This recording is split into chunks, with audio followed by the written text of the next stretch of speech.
कुछ हफ्ते पहले मेरे साथ हुआ था और अब तक मेरी यादों से नहीं गया। मैं 20 साल का हूँ और कुछ दिनों पहले ही अपने माँ बाप के घर से कुछ दूर एक छोटे से अपार्टमेंट कॉम्प्लेक्स में शिफ्ट हुआ हूँ। पहले कभी अकेला नहीं रहा था, इसलिए ये पूरी सिचुएशन मेरे लिए एकदम नई थी। ये कॉम्प्लेक्स 3 मंजिलों पर बना हुआ था और कुल मिलाकर 7 अपार्टमेंट्स थे। सभी अपार्टमेंट्स में से एक ही अपार्टमेंट खाली था और वो ऊपर वाला फ्लोर पर था, इसलिए मुझे वो ही लेना पड़ा। हर चीज़ को अंदर ले आने के बाद मैं थोड़ा वक्त आराम कर पाया। फिर खाना खाने और सोने से पहले थोड़ा समय बचा था। शायद समय करीब 10 बजे होगा, लेकिन मेरे बेड को सेटअप करना और डिनर करना था। मेरे पास खाने के लिए सिर्फ मैगी थी, इसलिए मैंने स्टोव चलाया और एक बर्तन में पानी उबालने के लिए रख दिया।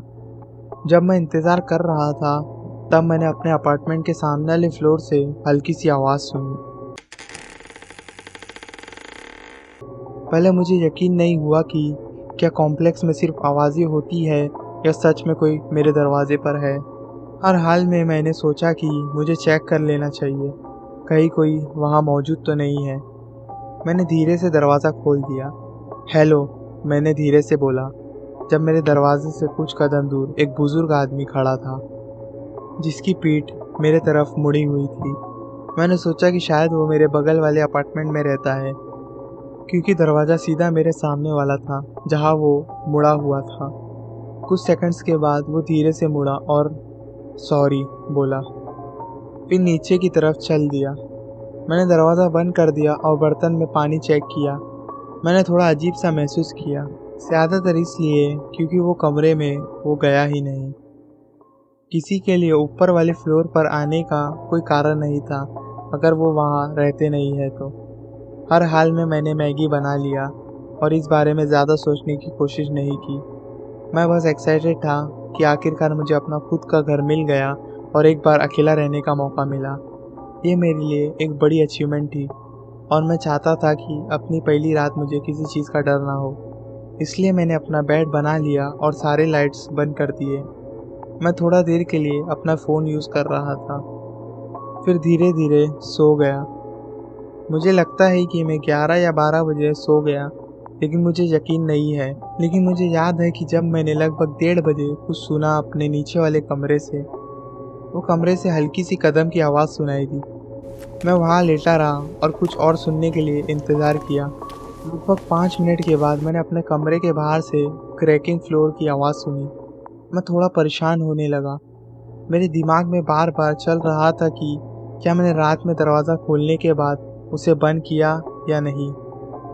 मैं खामोशी में इंतज़ार करते हुए सुना कि डोरनॉब की हल्की सी क्लिकिंग की आवाज़ आई, जैसे कोई उसे मोड़ने की कोशिश कर रहा है, लेकिन दरवाज़ा बंद था। मैंने और कुछ होने का इंतज़ार किया, लेकिन कुछ सेकंड्स के बाद मैंने पड़ोसी के दरवाजे की आवाज़ सुनी और फिर बंद हुई। मैं आराम से बेड से उठा और जल्दी से डबल चेक किया कि मेरा फ्रंट डोर बंद है या नहीं। फिर मैं वापस बेड पर आ गया। मैंने सोचा कि शायद वो बूढ़ा आदमी ही होगा, जिसको शायद समझ नहीं आया होगा कि उसका कौन सा दरवाज़ा है। जब सुबह हुई तो मेरे फ्रंट डोर पर ज़ोर से नॉक हुआ। मुझे 2 पुलिस ऑफिसर मिले।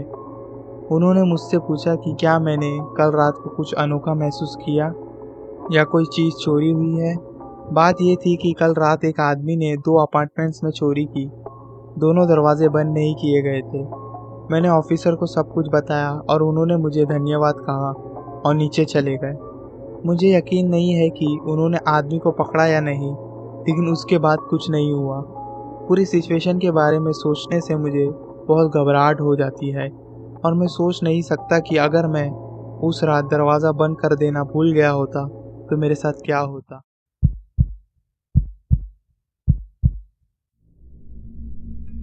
जब मैं छोटा था, तकरीबन 10 या 11 साल का था, मेरा घर एक कम ट्रैफिक वाले मोहल्ले की सड़क के अंत में था, जो एक बड़े जंगल के साथ जुड़ा हुआ था। मैं वहाँ पे अपने दोस्तों के साथ दौड़ने, खेलने और घूमने जाता था। अपने घर के पीछे उस जगह पे सभी जंगलों और लकड़े वाले एरिया में से ये सबसे घना लग रहा था। मेरा मतलब है पेड़ पौधे बहुत पास पास थे।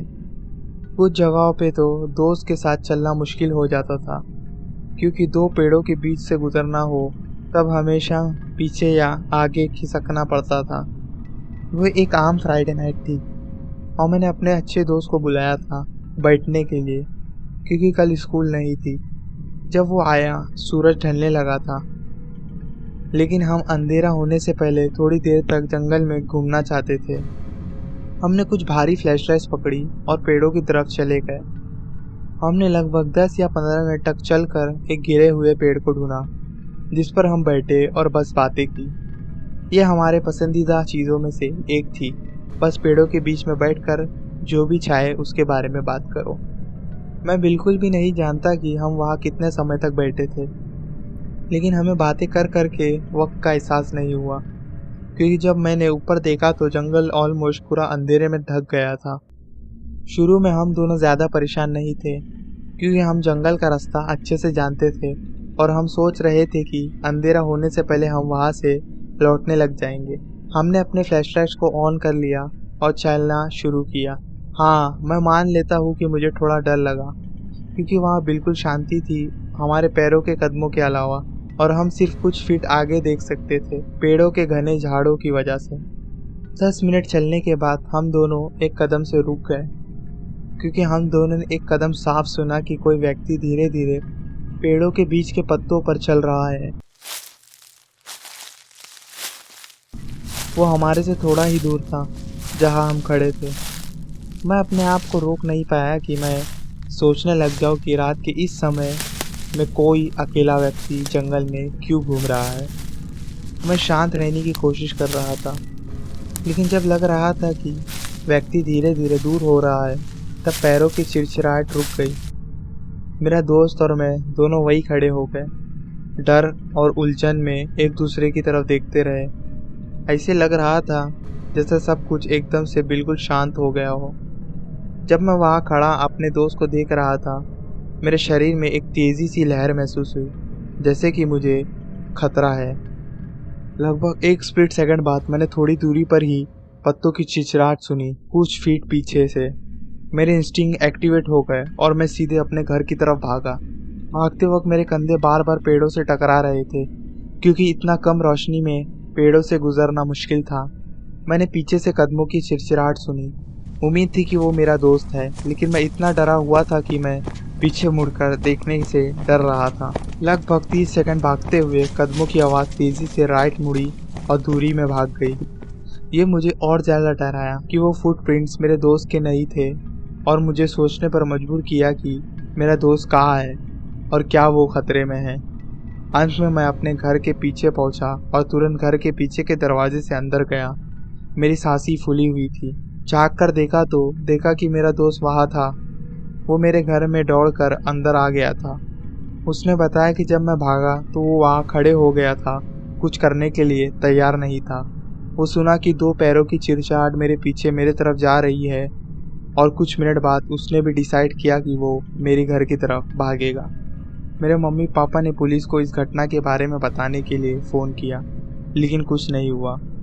आज भी हम दोनों दोस्त उस रात के बारे में बात करते हैं, नए नए नज़रिए तैयार करते हैं कि सच में क्या हुआ था।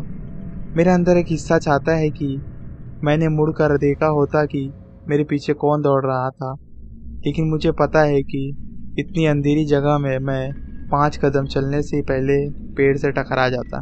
ये अभी तक का मेरा सबसे डरावना किस्सा है, और तब से जब भी रात को जंगल के पास होता हूँ मुझे हमेशा घबराहट होती है।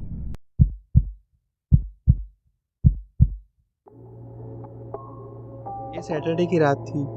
मेरे दोस्त और मैं तैयार हो रहे थे लोकल बार के म्यूजिक नाइट के ओपनिंग एक्ट को देखने के लिए। हमें समय का पता नहीं लगा और हम जल्दी चलने लगे ताकि हम इसे मिस न कर सके। मैं जल्दी में अपना वॉलेट और कीज इकट्ठा किया और हम घर से बाहर निकल गए और मेरे कार में बैठ गए। खुशकिस्मती से हम बार में शो देखने के लिए समय पर पहुंच गए। कुछ ड्रिंक्स के बाद मैंने अपने पॉकेट को थपथपाया और मुझे हैरत हुई जब मुझे मेरा फ़ोन महसूस नहीं हुआ।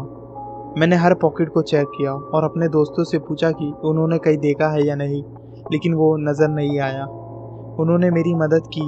बार में सारे टेबल्स और जहां हम गए थे सब जगह सर्च किया, लेकिन अंत में हम हाथ जोड़कर समझौता करके मेरे दोस्त के फ़ोन से मेरे नंबर पर कॉल किए।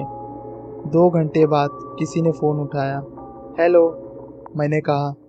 वो बोल नहीं रहा था, लेकिन हम उनकी सांसें फ़ोन के दूसरे तरफ से सुन सकते थे। कुछ सेकंड्स के बाद मैं फिर से बात करने लगा, लेकिन उसने तुरंत फ़ोन काट दिया। मुझे गुस्सा आया कि किसी ने मेरा फ़ोन चुरा लिया था, लेकिन मैंने सोचा कि मैं कल इसकी तलाश करूँगा, क्योंकि रात हो रही थी और अभी मैं इसके बारे में कुछ नहीं कर सकता था।